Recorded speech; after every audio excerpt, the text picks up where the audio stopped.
Hi, everybody. Happy Thursday. Peter Greenberg here with you for the global travel update for this week, October 10th, 2024. Lots of stuff to talk about in the news before we get to your questions. Obviously, our focus and our attention is on Florida and Hurricane Milton. Devastating stuff coming out of there across Southwest Florida and then across the central part of the state. We're seeing travel infrastructure being really ripped apart. Mostly not just winds, but flooding and storm surge. Airports are still closed in Tampa, in St. Petersburg, Sarasota. Airports closed in Orlando. Orlando is definitely because of flooding, and it's going to be a while before everybody gets back up. Keep in mind that for every 12 hours that an airport is closed, it takes about 36 hours to get back. Thankfully, the airlines were able to do some preemptive triage and getting their assets literally out of harm's way. All the planes flew out. Even their ground vehicles at the airports were taken where possible to higher ground. And now, of course, you have planes that are out of sequence, flight crews that are out of schedule, and of course, physically, nobody's at the airport. You got to get everybody back. So if you're holding a ticket for flights this week, to or from Florida, obviously the airlines are giving you waivers so you can rebook, but there's a problem with that. I'll get to that in a second. However, you don't want to go there right now unless you're a first responder, because the infrastructure is basically down, millions of people without power, and of course, in many cases, millions of people without water. This is going to be a while. You know, the National Hurricane Service earlier this year predicted a larger than normal number of severe hurricanes, category 4s and 5s. Well, their prediction didn't really come true in terms of the larger number of them, but the ones that have happened have been 4s and 5s. We're talking about Helene and now recently Milton. Fingers crossed that the hurricane season ends. But then again, we're only in the middle of October, and this could happen quite often between now and the end of November. If you go to our website, petergreenberg.com, we have a list of all the resources of the aid and relief organizations doing all that hard work in the region, not just in Florida, but of course, Northwest North Carolina, Western North Carolina. Oh my goodness. Talk about being cut off. So whatever you can do, please help in any way you can. We have that list on the website again, petergreenberg.com, of all the organizations that are helping. And then about 3 or 4 months from now, if you really want to help out, that's when you travel there, because they'll need you then. They'll need you then to visit. In many cases, there'll be opportunities to help as well, not as a first responder, but as a second or a third responder. And that's perhaps the best time to go anywhere where you can actually help out after a devastating effect and in a situation like this. So go back to our website. Please do whatever you can to help. The storm is by no means over yet, because people are still cut off. We've got great rescue squads at work, and the deployment of resources is huge. However, the cleanup is going to take weeks, if not months. We're talking serious, serious damage. And for my friends in Fort Myers and Sanibel Island, you've been hit before. We just hope it hasn't been that bad this time, because you just got finished rebuilding. And our hearts and thoughts go out to you as well. And we'll be monitoring that situation in the days and weeks ahead. Speaking of storms of another kind, we're talking an existential crisis at Spirit Airlines. Financially, they're in big, big trouble. They've been in trouble for a while. They've lost money 5 of the last 6 quarters. But worse, they're operating this quarter at a 30% loss. Their stock has dropped 82% in value. They've already downgraded 100 pilots. They've furloughed another 340 pilots. And more significantly, perhaps, they pulled out of between 32 and 35 routes altogether. This is an indication that things are not good. What's compounding it is they have $3 billion in long-term debt. They have $1.1 billion in debt that has to be refinanced by October 24th. That's only 2 weeks from today. So it is not surprising to learn that they are in sort of quiet talks to at least discuss the possibility of a bankruptcy filing. I don't think they're going to file Chapter 7. If they file, they'll probably file Chapter 11. But the bottom line is it will have a huge impact on the price that you pay for tickets as other airlines move in to fill that void. And, of course, the routes that are no longer being served. So we will stay on top of that. But it's a serious, serious problem. And isn't it ironic that it wasn't that long ago that a federal judge turned down the proposed merger between JetBlue and Spirit? Now, for those who want to look at a little sense of context here, why did JetBlue want Spirit? Did they want Spirit's routes? No. Did they want Spirit's brand? No. They wanted Spirit's planes. JetBlue wanted to be a serious player in the transatlantic market. JetBlue flies the same planes that Spirit flies, and vice versa. Their pilots are trained on the same equipment. So if JetBlue had been able to merge, aka acquire Spirit, they would have gotten the planes immediately. If you went to Airbus right now and said, I'd like to order 300 planes, they'd tell you you'd have to wait 5 years. A merger with Spirit and JetBlue would have given them that overnight. Well, ironically, if Spirit files or somehow ceases to operate, there'll be a lot of planes on the market that JetBlue can snap up. Either way, Spirit's in trouble, and we're going to see what happens. I'm in favor of every airline being able to fly. I think the more competition, the better. But the other problem with Spirit is this, and you're going to experience it. What is an ULCC, an ultra low-cost carrier? An ultra low-cost carrier for who? For you or for the airline? It's really an ultra low fare carrier for you. It is not anymore an ultra low cost carrier for them. Their costs are rising rapidly. All right. They have to pay the same amount for fuel, et cetera, et cetera. And if the airline demand is down, meaning from passengers, and airfares are going down, as I've been telling you guys they have been, well, if you're a low fare carrier and the only thing you can compete on is low fares, and everybody has a low fare, you can't compete. That's Spirit's core problem right now, right? Airfares are dropping. So we'll be watching this very carefully to see what transpires. Now, that brings me to the topic of Southwest. Southwest is nowhere near anywhere close to a chapter filing. They're going to be fine. However, they're getting hit with serious losses.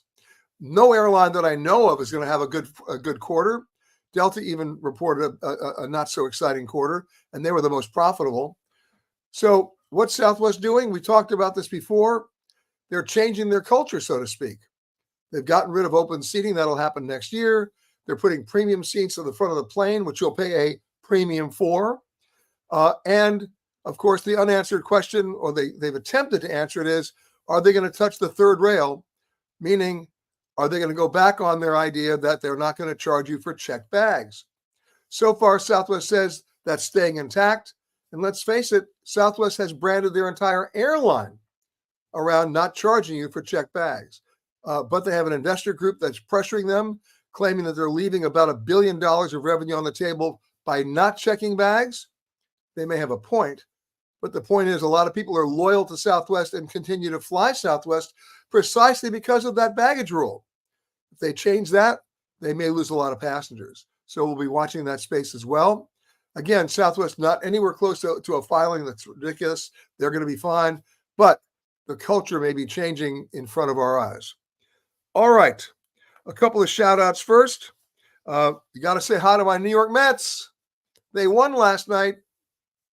Talk about a great moment with the Grand Slam home run, and now they get a chance to play for the championship. Then they get a chance, if they're really lucky, to go for the World Series. I go back, of course, to 1969. I still have there it is. The first time they won the series, I was here at 86. One of my prized possessions, in case you care, you might not, but I'm going to tell you anyway. One of my prized possessions is an autographed picture I have showing the ball going under Bill Buckner's legs in Game 6 of the World Series at Shea Stadium in 1986, which allowed the Mets to then go ahead and win that game and then go to a Game 7 and win the series. That was a ball hit down the first base side by Mookie Wilson. And the prized possession is I have an autographed picture of that incident signed by both Bill Buckner and Mookie Wilson. Your enthusiasm, probably the all-time funniest show in my mind that they ever did was when Bill Buckner was a guest star with Larry, and a surprise appearance by Mookie Wilson. So check that out. Okay, let's get back to more travel stuff, but I had to give a shout out to the Mets. Some news made about 4 hours ago this morning by United Airlines, the largest international expansion in the airline's history. They've announced routes to next year to not the usual suspects, some surprising destinations, not mostly nonstop service, to destinations that no U.S. airline has ever flown, with one exception. I'll get to that in a second. United Airlines is flying to Mongolia next year, Ulaanbaatar. They're flying to Kaohsiung, Taiwan. They're flying to Greenland. They're going to Nuuk. We've actually broadcast our radio.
Can you guys hear me now? I hope you can. Sorry about that. I'm on. Can you guys hear me now? I'll give you the list of United routes again. They've announced new routes to Mongolia, to Greenland, to Palermo in Sicily, to Bilbao in Spain, to Madeira in Portugal. They're going to Greenland. They're going to Kaohsiung in Taiwan. This is the largest international expansion in the history of the United Airlines, and it represents routes that no U.S. airline, with one exception, has ever flown. The one exception is that United is going back to Dakar in Senegal. That was last flown, I believe, initially by Pan Am more than 30 years ago. All right, lots of other stuff to talk about. And what I just also said is they're also going to Morocco starting 2 weeks from today, United nonstop service from New York. So that's pretty good. All right, let's scroll down and say hello to some folks. I'm sorry if you lost the sound earlier. I'll try to make up for it. Hello, Jim and Harriet. Greetings from Syracuse and Matthew. Okay, Melanie says, hi from Miami. Grateful Hurricane Milton spared us here, but sending prayers and thoughts to the 3 million Floridians without power. That is absolutely correct. By the way, if you go to our website, petergreenberg.com, we have a list of all the great aid and relief operations that are at work there right now that can use your help. This is going to be a long-term problem with a long-term solution. So any way you can help, please do so. Not just the hurricane, but of course, the surprising number of tornadoes that popped up as well. Hello from Lafayette, California to Tracy. Okay. Paul is saying, greetings from Ashland, Virginia. We're at 63 degrees. Okay, stop boasting. Maria, I agree. Prayers to all those affected by the hurricanes. We've just posted all the ways you can help the hurricane victims. Just go to our website, petergreenberg.com, and then we'll be there to help you. All right. Hello, Priya in Chicago. Camilla is saying hi, as she always does, from Tucson. Jeff is saying hi from Napa. He experienced his first mud bath in Calistoga. It felt great, but a little creepy. That's what it's supposed to feel like. Yes, I have done a mud bath. It's not something that you enjoy at the moment. You enjoy having done it, I think. Okay. The Florida Keys say Colleen dodged the bullet, but other Floridians, of course, they need the help. All right. Yes, I know people need their 2 free check bags on Southwest. That's the problem. Okay. We're going through here. A lot of people are claiming there was no sound. I know it's back now. Sorry about that. Here we go. Now we're back. Okay. Everybody's now back. Barb wants to know about the Yankees. I'm a Mets fan. Let me tell you why I'm a Mets fan. Because when I was growing up, I didn't trust anybody who wore pinstripes. Plus, the Mets were scrappy. Come on, Casey Stengel, Jimmy Pearsall, Marvelous Marv Throneberry, right? Tom Seaver, come on. You can't beat that. Okay. Hello, Caroline O'Connell, my old buddy. Nice to see you. Eddie's saying hi from Boynton Beach. Hope you're okay there. David Glott saying hello from the Berkshires. My old pal David Glott from ABC News. John Lample, my old pal from British Airways, back in Miami, but he's okay. He's reporting that the sun is shining. Kim saying, what's the best way to travel from New York to the Maldives? And what bungalows over water do you recommend? Believe it or not, the best way to get to the Maldives is through Dubai. They do it, and also Doha. So it's a one-stop shop. You go from New York to either Doha or Dubai, and then you take the Emirates or the Qatar flight right to the Maldives. Okay. Let's see. Hello from Ridgeway, says Mary. Estrella is saying, any recommendation for lounge use at Charles de Gaulle? Priority Pass only offers Yotel. Ooh. Okay, grim. Look, if you're not a member of the Air France Premier program, they have a great lounge in Paris. Just take whatever lounge you can get. Hope you have basic Wi-Fi. Hopefully, you're not going to be spending a lot of time at the airport. Remember, we do not go to the airport to want to go to the airport. We're not there for fine dining. We're not there for entertaining our friends. We're not there for retail shopping. We're there to do what? To get through the airport. So the least amount of time I can spend in an airport, and for that matter, unless I have a huge layover, the least amount of time I can spend in a lounge, I'm happier for it. Okay. Moving right along. Okay, where was I? Oh, yeah. I talked about United Airlines and all their new routes. Delta, by the way, last week started to go back to Europe in a big way. A lot of new routes to Italy from many of the Delta Gateway locations. Everybody seems to be doubling down on Americans traveling to Europe in 2025. So let's see what happens. Right now, I've talked about this for a couple of weeks, but we're right in the middle of it right now. This is a pretty lame fourth quarter in the airline business. Why? Most Americans are not traveling now. It's an election year. They tend to stay home. It's not a blue issue or a red issue. It's an election issue. And the uncertainty that surrounds it. A lot of people are starting to book flights. Listen to this. A lot of people are starting to book flights. I'm looking at the forward projections for November 6th. Gee, what do they know that I don't know? We'll see. But in addition to that, people got their credit card bills for their 9 months of insane travel for earlier this year with 26% interest on those cards. And that sticker shock was enough to tell them, you know what? Let's defer travel until 2025. That's why planes are not full right now. That's why fares are going down right now. And in many cases, that's why Spirit is in trouble. You know, there's an old line from Ernest Hemingway, which might explain what may happen to Spirit, where a friend of his comes up to him one day and says, Ernest, I've got terrible news. I lost all my money. I'm bankrupt. And Hemingway says, well, how did that happen? And his friend said, slowly, then suddenly. When airlines go out, they go out suddenly, but all the signs are there ahead of time. And right now with Spirit, they're facing an existential crisis. Just letting you know. Let's scroll down here. Okay, Red's watching from Omaha. Okay, and Lois is saying hello from Bainbridge Island. I love Bainbridge Island up in the state of Washington. Paul says the Boeing strike is still on. No planes being produced. What effect does this have on long-term ticket prices? Probably nothing. The airlines will adjust. It'll have an effect on where the airlines fly to if they don't have the planes to support the routes. You know, it's one thing for United to make all these announcements about their new routes, Delta as well. But that's a presumption that they're going to have the equipment and they're going to get their deliveries. If you take a look at the assembly line at Boeing and the parking lot outside the assembly line, you're going to see too many planes that are supposedly almost finished, but not going anywhere. And unless they figure out a way to increase that without compromising safety, a lot of these routes may be deferred. We'll have to see. I love the idea that they announced it. I can't wait to go to all those places nonstop. What a great deal that is. But hopefully they're going to have the planes to fly it. Okay. Let's keep going down here. All right. Julie says, getting to JFK from Midtown via Uber is getting to be a nightmare. So you can take the train, Long Island Railroad, to the AirTran. Is it reliable? Yes. And why not?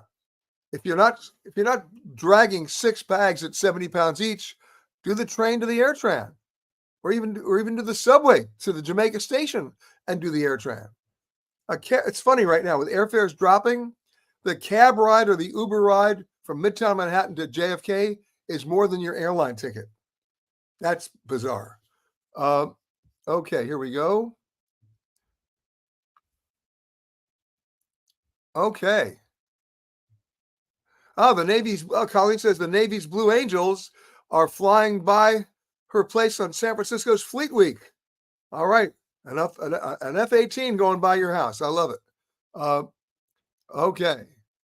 Here we go. Okay. Lorena says, greetings from Lansing, Michigan.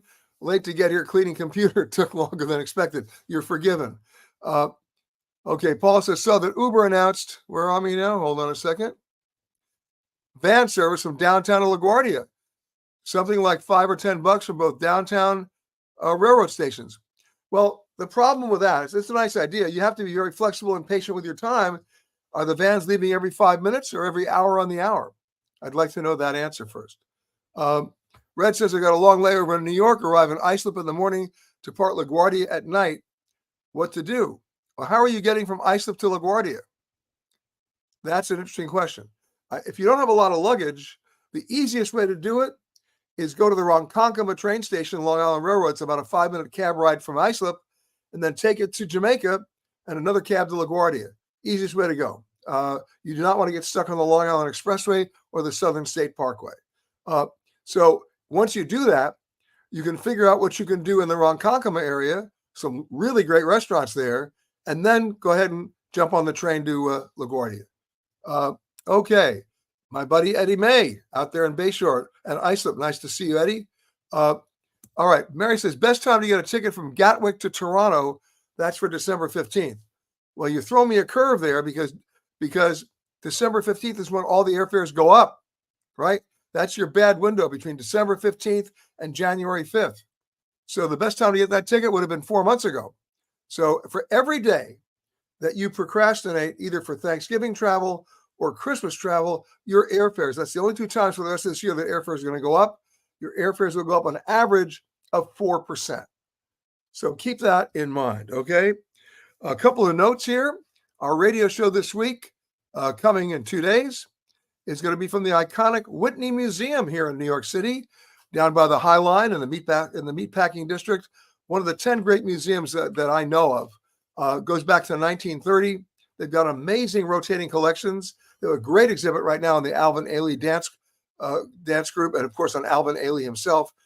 Tremendous opportunities to see cutting-edge artists before they become classics.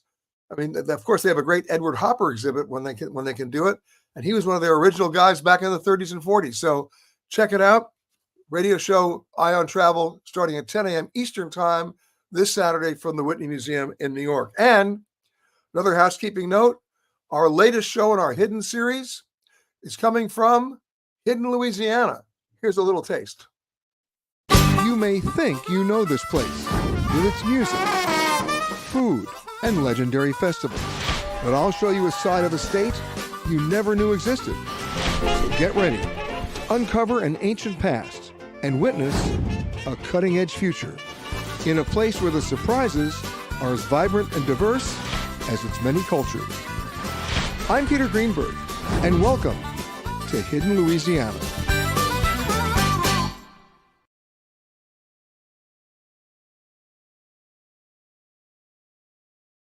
So coming up in a couple of weeks, so check your PBS listings, and then about a month after it premieres on PBS, you'll also be able to catch it with all of our other shows on Amazon, Apple TV Plus, just check your listings, and you'll see that. Of course, we also have Hidden Belize on the air right now.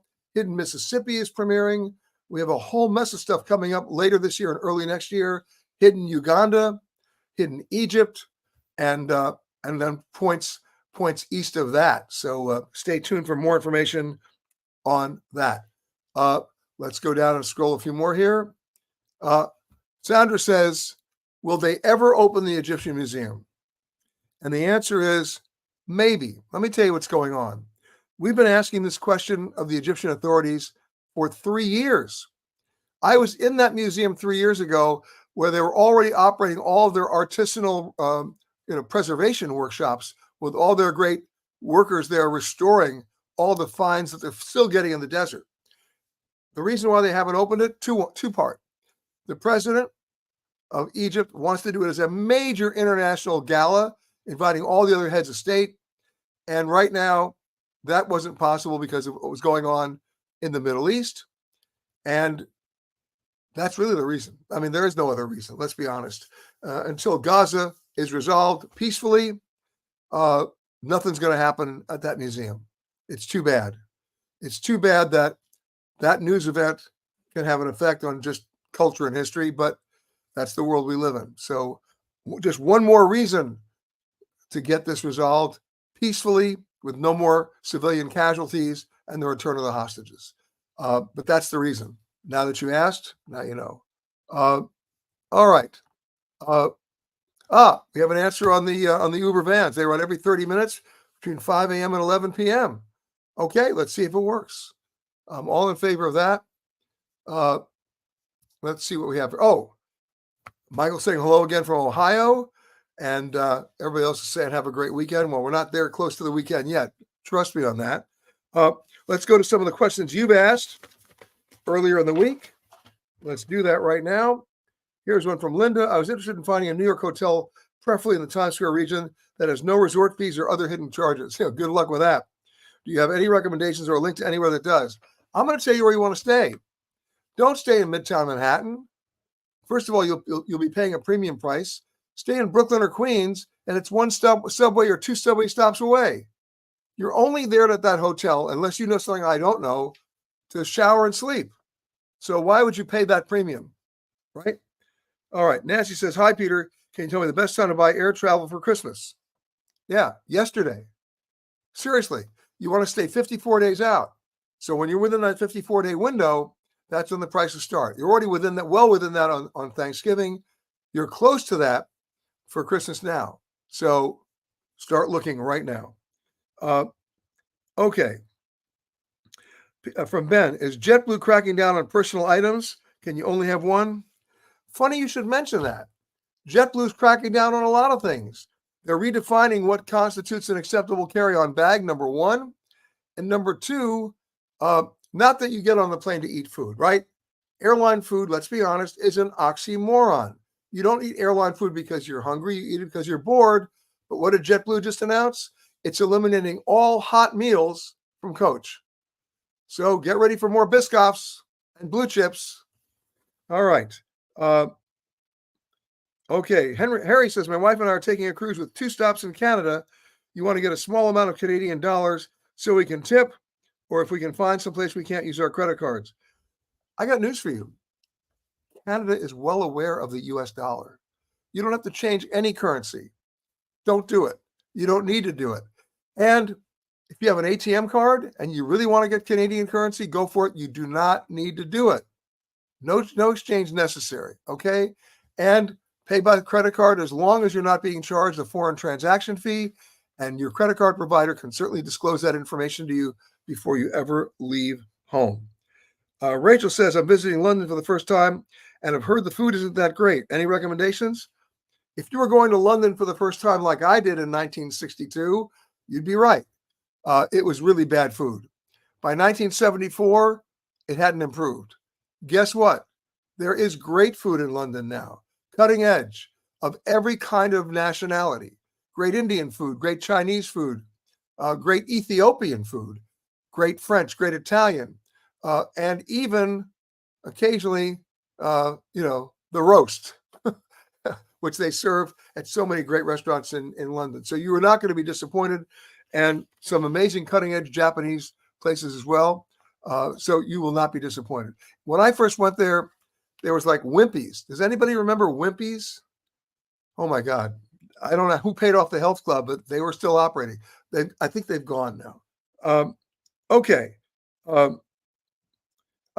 Geneva says, what's your favorite country to go on a safari in? Well, that's a sort of loaded question, but I'm going to tell you, look, you have Kenya, you have South Africa, you have Tanzania, you have Namibia, you have South Africa, and they all bring different things to the party. But when I was in Tanzania, when we were doing our special with the president out in the Serengeti, we saw the big five in like half a day. That's no waiting.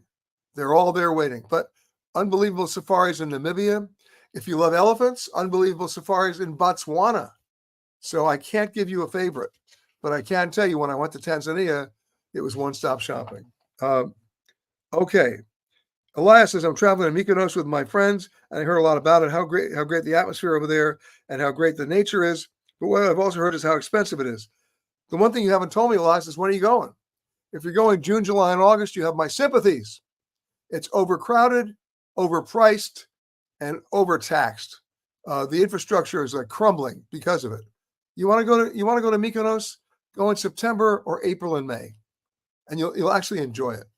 Okay. Alex says, I'm going to Costa Rica for the first time, interested in seeing jungle wildlife to photograph.